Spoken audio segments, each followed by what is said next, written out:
얼마 전 1950년대의 세계 평균 문해율은 35%로 10명이 모인 그룹에서 6명이 읽고 쓸 줄 모르는 사람이었습니다. 그러나 50년이 지난 지금 문해율은 90%까지 높아져 10명 중 단 1명만이 읽고 쓰는 능력을 갖추지 못했습니다.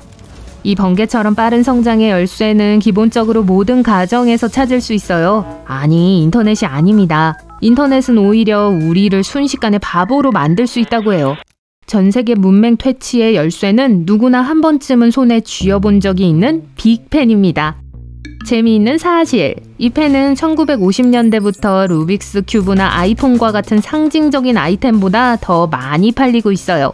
매초 57개의 빅펜이 판매되고 1분에 59대의 아이폰이 판매되고 있으니 1초에 약 10대의 기기만 판매되는 셈이에요.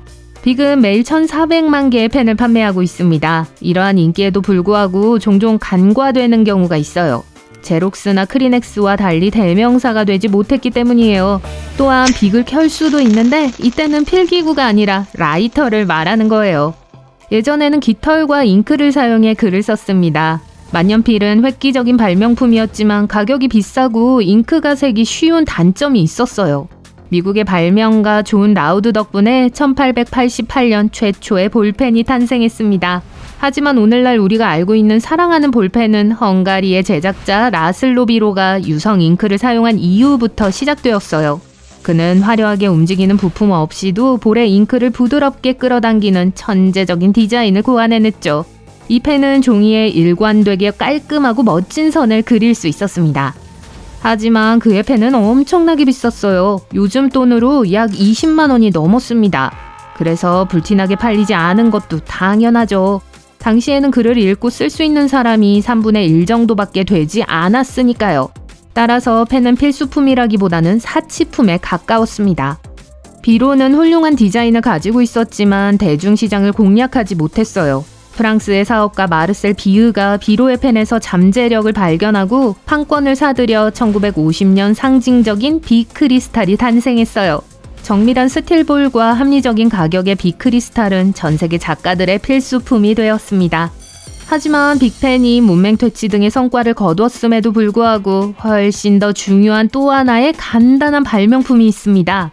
놀랍게도 바로 운송용 컨테이너예요. 말콤 맥린이라는 이름을 들어본 적이 없을 수도 있지만 이 사람은 선박, 기차, 트럭에 쌓을 수 있는 표준화된 강철 컨테이너를 발명했어요. 1937년 맥린은 이 천재적인 아이디어를 떠올렸지만 국제 컨테이너 운송이 실제로 시작된 것은 1966년이었습니다. 중요한 행사가 많았고 신속하고 효율적인 물자 운송에 대한 수요가 급증했기 때문이죠. 1960년대 말 맥린은 컨테이너 제국을 통해 1억 6천만 달러를 벌어들였어요. 이 발명은 돈만 절약한 것이 아니라 시간과 노동력도 절약했습니다. 컨테이너를 사용하기 전에는 모든 물건을 손으로 싣고 내리는 작업을 해야 했어요. 이제 맥린의 발명 덕분에 모든 것이 원활하고 자동화되었습니다. 전문가들에 따르면 컨테이너가 우리 생활에 미치는 영향은 엄청나요. 컨테이너는 세상을 더 작게, 경제를 더 크게 만들었어요. 덕분에 일상용품을 구매할 때 더 적은 비용을 지불할 수 있죠. 미국에 있는데 이탈리아에서 수입한 물건이 필요하다고 가정해 볼게요. 항공 운송은 여전히 엄청나게 비싸기 때문에 고려조차 하지 않습니다. 이제 한 선박이 컨테이너 5개를 운송할 수 있고 각 컨테이너에 20개의 제품이 들어있다고 가정해 볼게요. 총 100개의 제품을 운송할 수 있습니다. 이러한 배용 비송이 $100라고 가정하면 유통업체가 얼마나 욕심을 내느냐에 따라 제품의 최종 가격에 최소 $1가 추가될 수 있어요. 하지만 컨테이너를 쌓을 수 있다면 컨테이너를 2번째, 3번째 줄까지 추가할 수 있으니까 가격을 낮출 수 있습니다. 배에 대한 비용은 여전히 $100로 동일하지만 쌓을 수 있다면 200개 또는 300개의 제품을 운송할 수 있죠. 이것은 가상의 예이고 다소 억지스럽지만 무슨 말인지 이해하실 수 있을 거예요. 컨테이너가 왜 그렇게 중요할까요? 문명을 퇴치한 그 유명한 빅펜이 어떻게든 전 세계로 배달되어야 했잖아요. 그렇죠? 펜뿐만 아니라 우리는 세계화 시대에 살고 있기 때문에 음식, 의류, 심지어 스펀지까지 빠르고 저렴한 운송수단에 크게 의존하고 있습니다. 틱톡에서 입소문을 탄 주방용 스펀지 스크럽데디를 만든 웃는 얼굴의 천재 에론 크라우스를 소개합니다. 에로는 멋진 버핑 패드로 자동차를 닦다가 혁신적인 청소용 스펀지를 만들게 됐어요. 의사인 그의 부모님은 그가 세차 사업을 포기하고 스펀지의 꿈을 쫓는 것을 그리 달가워하지 않았습니다. 어느 날 에로는 자동차를 닦다가 외부를 손상시키는 실수를 저질렀어요.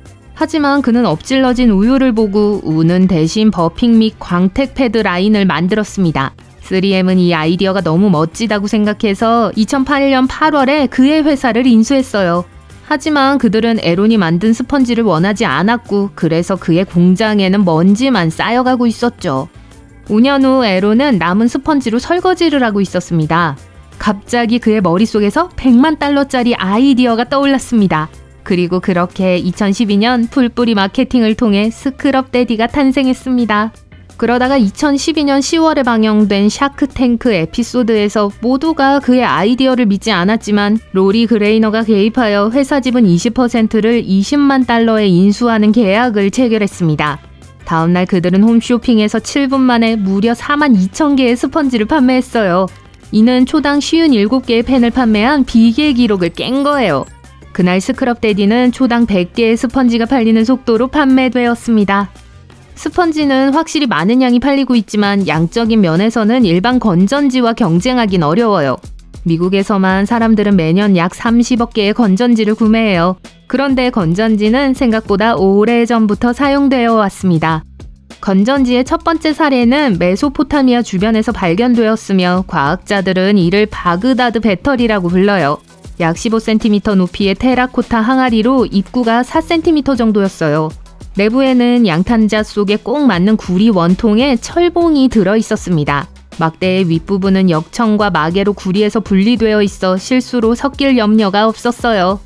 금과 같은 금속을 다른 금속 표면에 입히는 전기 도금부터 성스러운 사본을 보관하거나 채소를 절이는 것까지 그 용도에 대한 다양한 아이디어가 존재하지만 정확히 무엇인지는 아무도 모릅니다. 그러나 진짜는 1749년 전설적인 벤자민 프랭클린이 전기 실험을 시작하면서 캐터시터 세트가 군대처럼 함께 작동한다고 해서 배터리라고 불렸을 때부터 시작되었습니다. 반세기 후인 1800년 이탈리아의 물리학자 알렉산드로 볼타는 볼타 전퇴로 알려진 최초의 전기 화학 배터리를 고안해냈어요. 볼타는 이 구리와 아연판을 쌓으면 일정한 전류를 생산할 수 있다고 생각했지만 이것이 무한한 에너지원이라고 생각했어요. 스포일러 경고! 그렇지 않았죠. 이 배터리는 무언가를 작동시키는데 사용할 수 없었습니다. 하지만 덕분에 휴대용 전력의 시대가 열렸습니다. 알렉산드로 볼타의 배터리는 과학자들의 전기 작업 방식을 완전히 혁신한 새로운 핫 아이템과도 같았습니다. 18세기 중반에 최초의 충전식 배터리가 탄생했고 액체 전해질을 사용한 건전지가 발명되어 배터리의 실용성이 더욱 높아졌습니다. 오늘날에는 충전식 리튬이온 배터리가 플레이어와 장난감부터 스마트워치에 이르기까지 모든 제품에 전원을 공급하고 있어요. 그렇다면 왜 리튬이온 배터리는 역사상 가장 성공적인 발명품으로 꼽힐까요? 전기자동차나 기계에 전기모터가 있는 것도 바로 배터리 덕분이에요. 배터리 덕분에 우리 주변 곳곳에 조명이 있습니다. 통신기기에 배터리가 없다는 걸 상상할 수 있을까요? 완전히 다른 세상이 될 거예요.